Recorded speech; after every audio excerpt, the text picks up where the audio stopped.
Okay, so here we go for the first day of Sandow's routine. We're going to be starting off with the alternating dumbbell curls. As you may notice, I am not actually using normal dumbbells.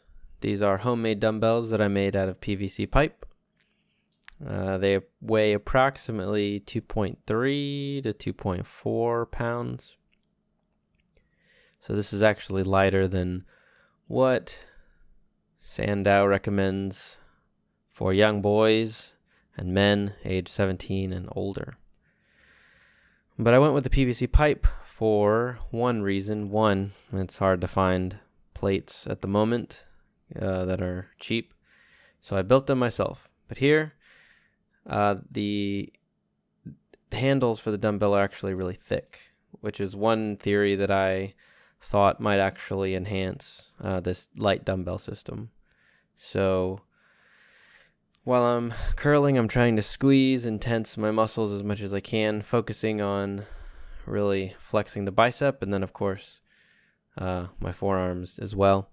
And while I'm standing at attention, I'm trying to keep my legs flexed and to make sure they're engaged. So periodically, you kind of see them like flex and start to work again.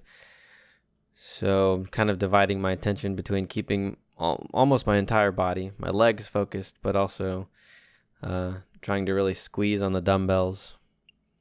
As far as I know, that's not really something that Sandow promoted or was really talking about. The system really was supposed to be kind of light and not really, I wouldn't say effortless, but you weren't really trying to wear yourself out. Where here, I'm really trying to focus and really intentionally making each muscle work that's trying to be worked. So just really trying to focus on squeezing the dumbbells and then also counting, because you're counting a lot of reps. But yeah.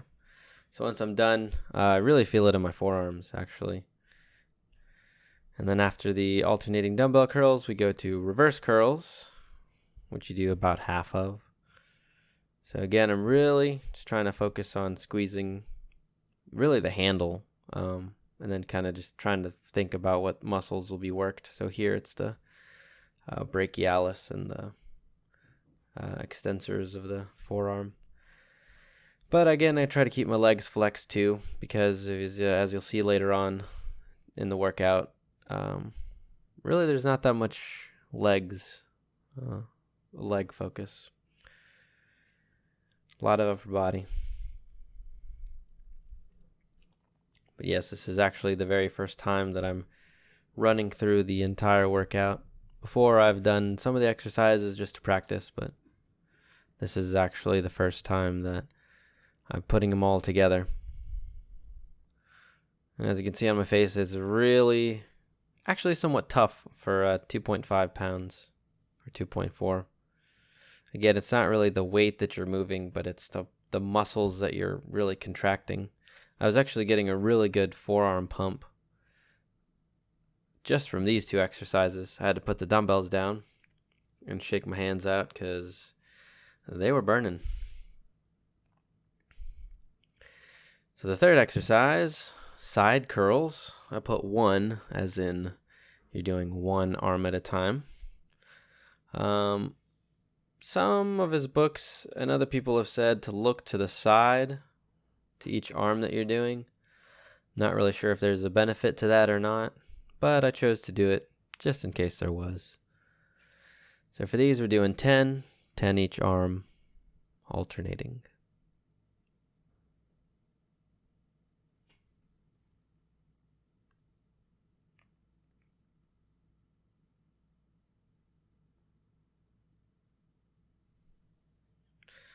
Then after this, we're going back to side curls 2, as in both arms, for also 10 reps.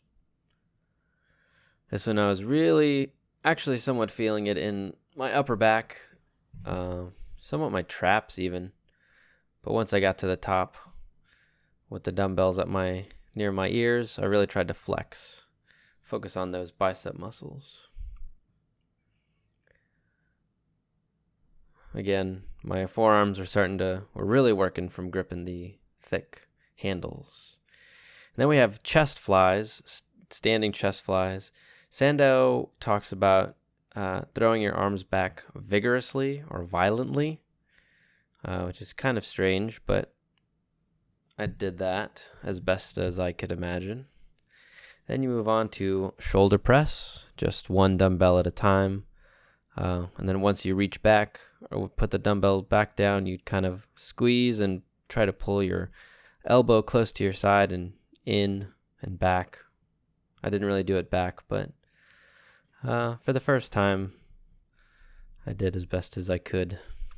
Really trying to focus on each arm and counting. Again, keeping the legs as flexed as I could.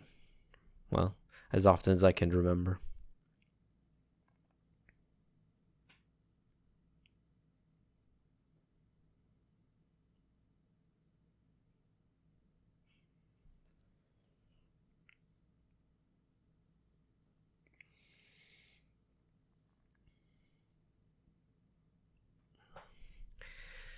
Then, after checking my sheet and shaking my hands out, the next exercise would be front raises. So again, this is one each arm, so alternating. So my count would be 1 rep, 1 rep, 2 reps, 2 reps, 3 reps, 3 reps. So as you might notice over the course of this is actually quite a lot of reps. In total that you're doing. I mean, starting off with 50, that's pretty high. And then each rep set that you see for each exercise is somewhat doubled, unless it's a two-sided exercise. But the next one is wrist twists. So this is, I put to failure, but I guess a better word would be fatigue. So you're just going till you feel a burn, till you feel something that is not quite painful, but you can kind of feel the muscles. You kind of feel a pump or the beginnings of a pump, but you're not pushing yourself to failure or pushing yourself really further than feels comfortable. The next one would be wrist rotations. These were somewhat difficult to replicate because in the books, the dumbbells that are used have balls on the end, or they're globe dumbbells. I thought with the PVC I could do some of those rotations, but the handles are a little too thick and not quite easy to grab. The next exercise is wrist rotations reverse, so it's the same motion just reversed, but I tried to do as best I could to rotate my forearms, well, with this large dumbbell in hand, but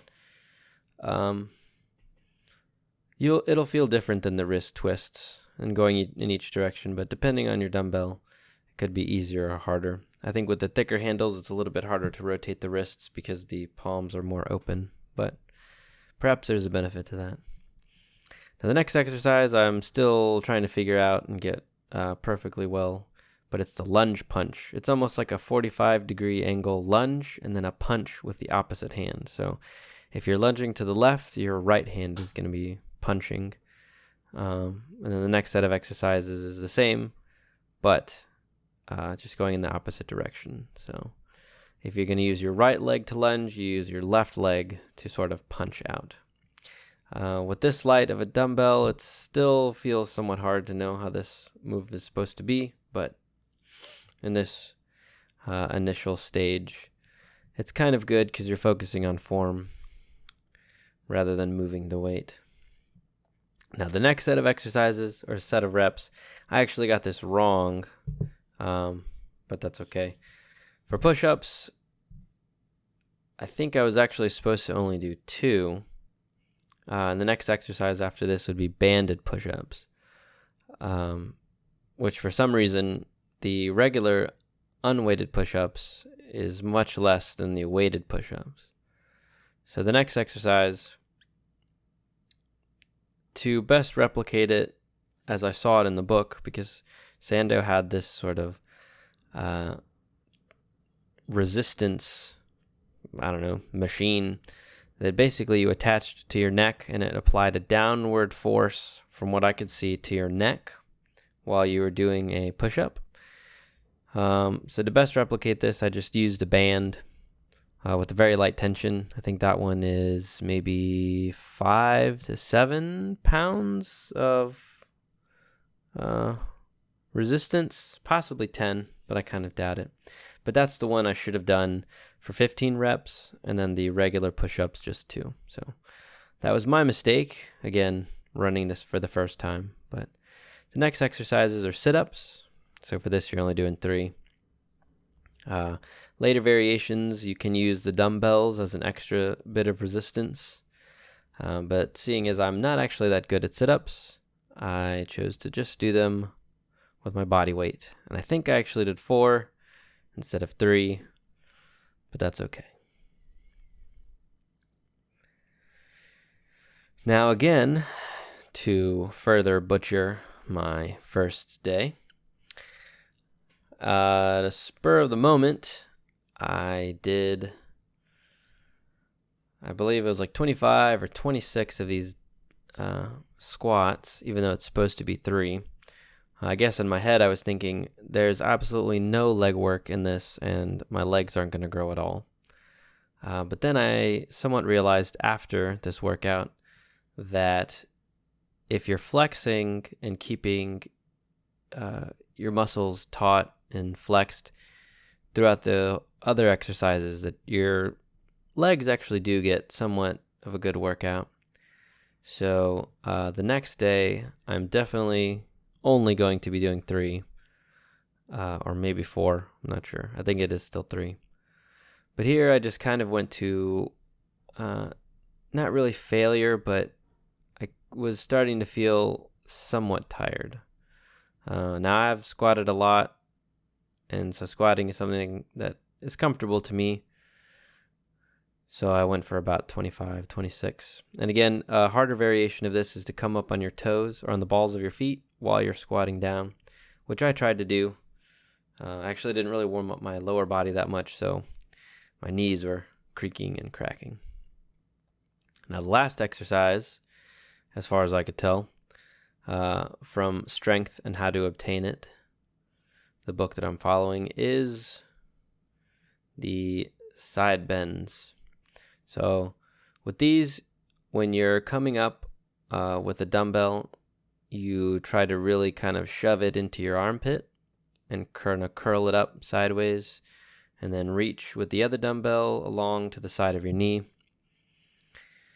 I noticed with these that my obliques didn't really get that tired, but my lower back on the sides were really getting fatigued and really getting hit hard. So I was feeling somewhat tired after these, which is probably a good thing because that just means that my lower back is weak and is getting worked out.